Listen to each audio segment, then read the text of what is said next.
Are engineers in Kenya playing their rightful role in national development? They actually play a very key backbone role, and even leading up to the Big Four agenda and the Kenya 2030 vision. Indeed, it will be a big shame if engineers did not drive the Big Four agenda, and that will be the only recipe for its failure.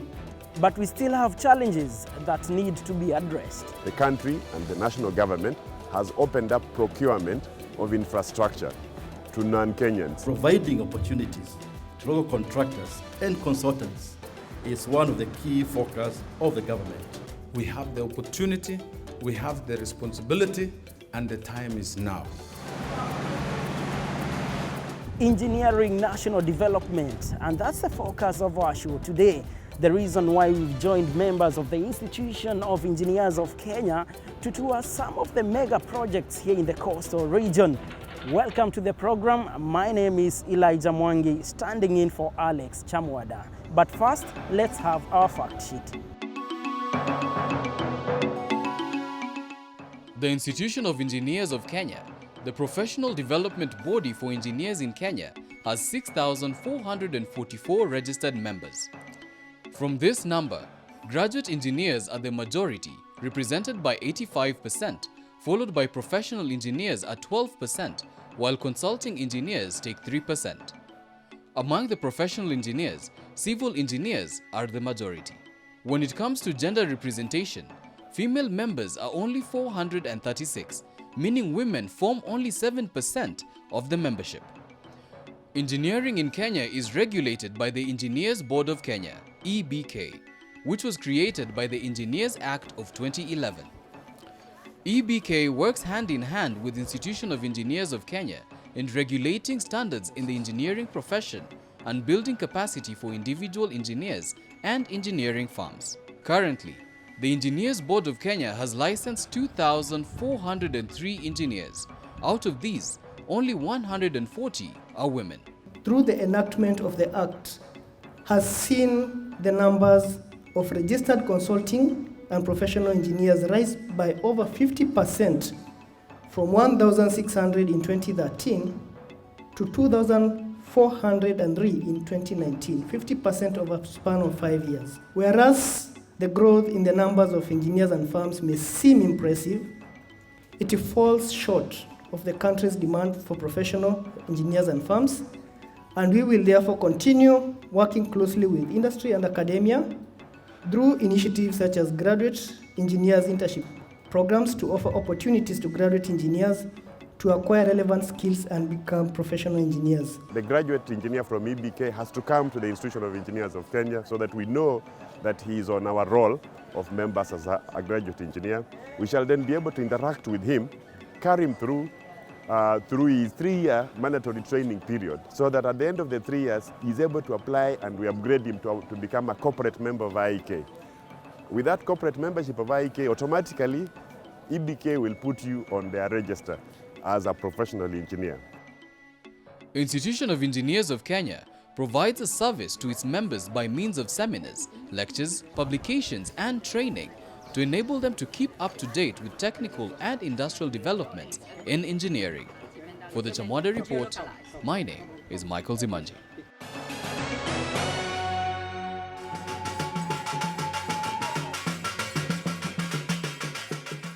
Now, let's focus on the highlights of the 26th Institution of Engineers of Kenya International Conference. It was a conference of its kind in Diani, South Coast. The conference, held as from 3rd to 6th September this year, brought together over 1,000 engineers to address key issues that the sector is grappling with. The conference addressed the challenges of the 21st century. These challenges include climate change, rapid urbanization, high levels of poverty, pollution, hunger, terrorism, high unemployment, particularly of our youth. Unfortunately, some of the solutions that are proposed create more challenges. As engineers, it is our key responsibility to identify these problems and offer solutions to overcome the challenges within our communities and the world at large. Resources are becoming scarce day by day, and because of the aforementioned challenges, and conflict of intolerance by countries over the natural resources is growing at an alarming rate. From the materials we use to our manufacturing process, we must have the natural environment in mind. The ravaging effects of pollution and climate change can no longer be ignored or dismissed. The challenges of the 21st century are in no doubt quite dynamic. Cognizant of that fact, engineers are now encouraging the use of artificial intelligence and exponential technologies to counter the modern-day challenges. While exponential technologies are technologies that has been made possible now with the great computing power that computers can do.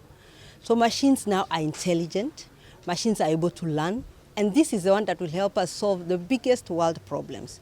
Without it, we will not be able. So if we are going to talk digital medicine, it means medicine that can get to Samburu without even a doctor being there. Dr. Victor Mongera is an aeronautical engineer. For him, addressing the 21st century challenges would call for engineers to think outside the box. There is a lot of technology moving forward. Engineers are going to become more and more designers that come up with very creative and innovative solutions. Some that already exist in the market, some that are yet to be deployed. And within all that, drones are going to play a very important role. If we look at the drone industry, the designs that are out there are numerous and new every day. There's drones that plant seeds, there are drones that are used for medical response, for security. The list is almost endless. So within this development, as we move forward for the cities in Nairobi, Mombasa, Kisumu, any area of Kenya, then if we're going to continue having these 21st century challenges overcome, if we're going to continue to deploy these technologies, and if part of that is going to involve drones in very many aspects, then it only makes sense that we begin to think now of how we will get to a scenario in the future where these vehicles are being used very extensively. Well, interesting conversations. Now, let's bring the discussion closer home. Engineers have a critical role to play in implementing Kenya's Vision 2030 as well as the Big Four agenda. And on top of the agenda during the conference was the place of engineers in the Big Four agenda. It's an ambitious agenda in manufacturing, food security, health sector, and affordable housing. Speaking during the conference, the Cabinet Secretary, Ministry of Water and Sanitation, Simon Chelugui, was keen to note that while the government has promised to dedicate energy, time and resources to the success of these projects, the buck stops with the engineers. And my challenge to engineers in the room is that we must bring the cost of projects down. We must design, maximize our design. We must enhance our siting. We must be very careful on how we site our projects so that we don't invest in white elephant projects. If you are doing a road from Mombasa to Nairobi and we know the cost per kilometer is 30 million shillings, how come a proposal is going to 100 million shillings per kilometer? If electrical, fiber optic, transmission lines, and all these engineering works are going by this rate, how come it is more expensive to do a railway from Kenya, to do a building in Kenya, to do a pipeline in Kenya as compared to Tanzania, to Uganda, to Ethiopia? Through discussions, ideas and experiences will help meet the expectations of our dear Kenyans in realizing the Big Four agenda towards economic development. It will be a big shame if engineers did not drive the Big Four agenda, and that will be the only recipe for its failure. As engineers, we will walk the talk, and at times, we just walk without much talk. Do not mistake our silence with our absence. We just happen to be deep thinkers, and sometimes we need that space of silence to think. From the Big Four agenda to the opportunities for engineers in Kenya, the government was put on the hotspot when it comes to involving the local engineers in mega projects.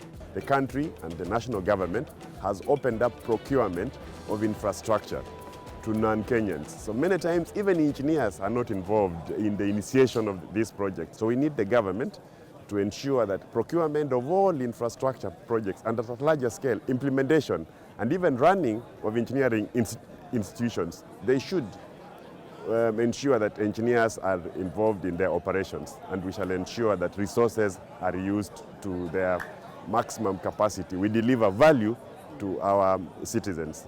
And true, we have so many foreign projects or foreign managed projects in this country. And true, I expected to find a mix of all of us here.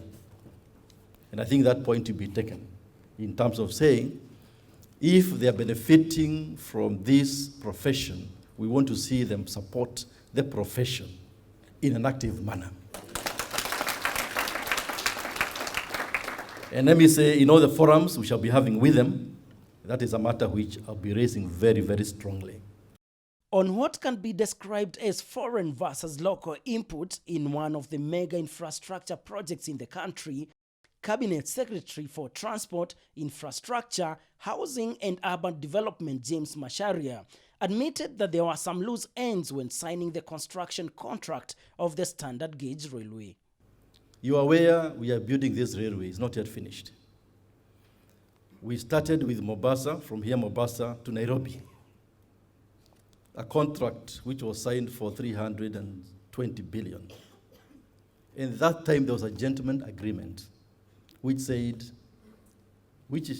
stated that the contractor, the Chinese contractor, would make sure they put 30% of that amount to local businesses, local consultants, and so forth. There was a gentleman's agreement. However, it remained a gentleman's agreement because unless you make it contractual, things don't happen so easily like that in this country. So we learned our lessons. And what we did in phase 2A, which is now from Nairobi to Naivasha, which is currently 98% complete, we put it in contract. We said,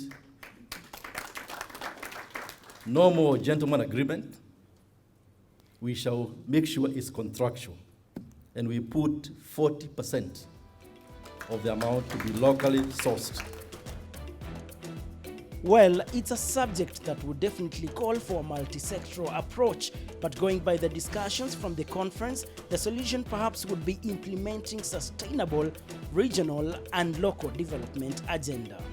On that note, we take a short break, but still to come. It's better when you excel in a male-dominated field because, yeah, you're the one among very few.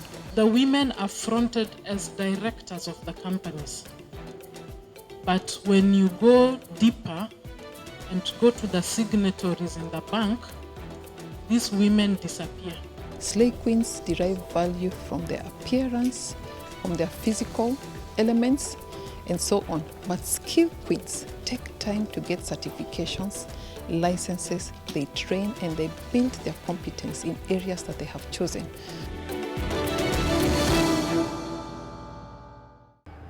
As we discuss the role of engineers in national development, the number of women engineers in Kenya leaves a lot to be desired.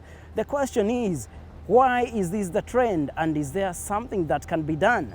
This was the center of discussion during the second Women Engineers Summit held on the sidelines of the 26th Institution of Engineers of Kenya International Conference in Diani, South Coast.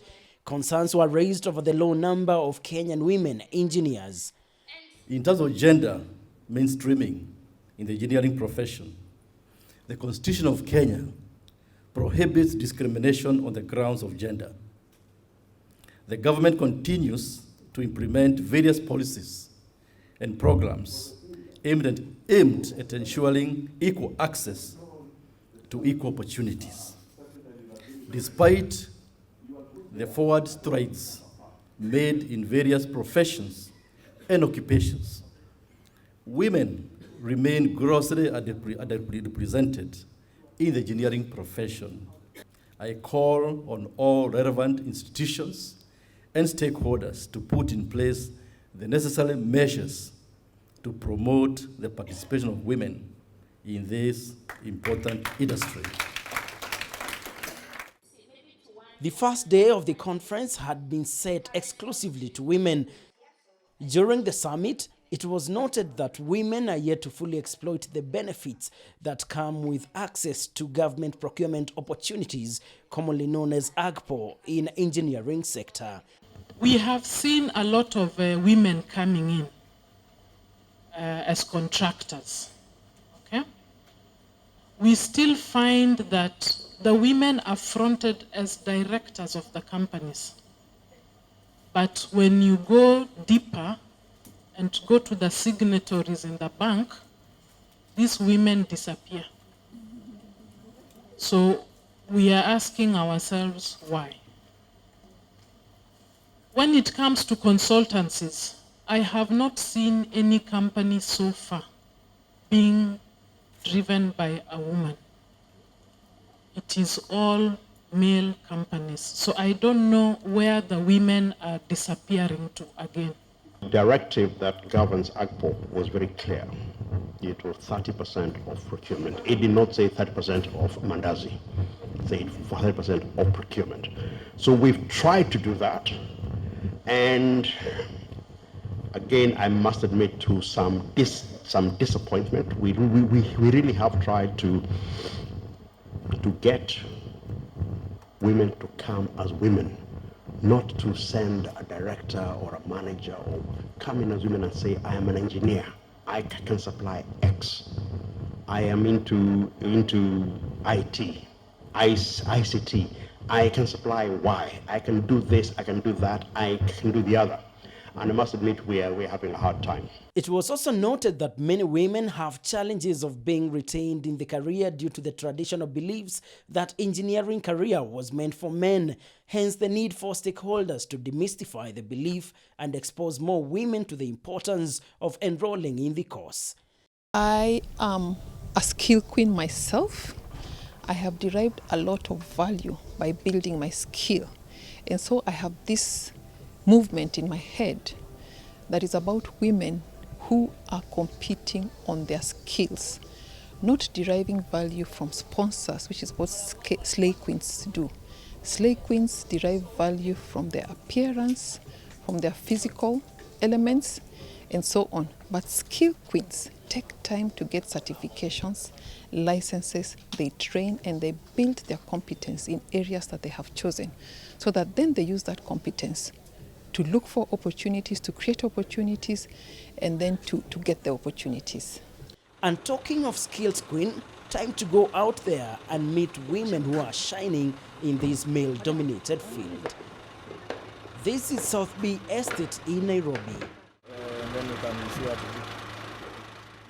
Here, we meet Agnes Jemutai, who has been working at Kenya Power for 4 years now. She's part of the special Lifeline team that resolves electrical issues with minimal interference to normal power supply. There's a loose connection and the customer is encountering no supply, but not all the phases, in only one phase. In live work, there's nothing like switching off the supply. We are just going to rectify it live. The first thing we are supposed to do is to do pole-top inspection to see if there is any other loose jumper apart from the one we know at the moment. Hatuogopi kupanda juu na stima because we are trained to do it, and in training we are told to trust our equipment, and after 6 months we have to test our equipment to see if they are valid for work. Agnes represents the growing number of women who are boldly venturing into this male-dominated sector. If you are a lady and you work amongst men, you have an advantage because you become a challenge to some of them. Her colleague, Engineer Grace Karoiru, also shares her inspiring story about her journey as an engineer. I started working in Kenya Power in 2008. I've kind of done mostly the distribution element of it. I started with design of lines in 2008, and I went into construction in 2012 in Mombasa. After Mombasa, I came to Nairobi, and I've been in Nairobi South ever since, doing operations and maintenance. And recently, with the structure change, I became in charge of industrial area. It's never been a challenge that I'm a chick and it's a male-dominated field. And if anything, it's better when you excel in a male-dominated field because, yeah, you're the one among very few. She does admit that it has not been easy for women in this sector, One major challenge is the prejudice that women are not able to handle what the profession requires. Even when I was joining operations and maintenance, there were not many ladies. I think there were about 3. And at the time that I was joining, I was maybe the 4th one in the whole country. And you get, there was that mental block that they were having in terms of giving us work. But with time, you get to prove your worth, you get to prove your salt. You do the job as good as them or even better. And you work to your strengths, not to your weakness. There's some things I can't carry. There are big equipment that I can't carry. But with coordination and planning, I can be able to coordinate the other aspects that the other colleagues could not handle. With operations and maintenance, you have to work. You have to be on standby and you have to work night hours. So you can imagine you're new in the section, you have a small baby, and you're on call 24/7. So anybody can call you up in the middle of the night and you have to go and attend to any breakdowns that happen during the night. So when such issues crop up, you're expected to meet them just like any other person. There's no special consideration that, oh no, you know, that's a lady, that's a gentleman. No. If you're on standby, and you keep and go and do the duty.